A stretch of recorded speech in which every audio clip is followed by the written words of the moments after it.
kogunud siia kokku ja küll on hea, kui sa saad neid kellegagi jagada. Sest see ongi tervise alus. Tervise alus on head tuju, rõõmus meel alati ja lauluga, ilmtingimata, liikumisega ja hea seltskonnaga.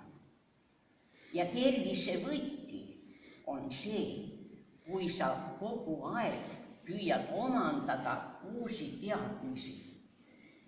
Ja kõige tähtsam, kui sa saad neid teistega jagada, nii nagu mina siin jagasin teiega. See oleks kõige toredam aeg.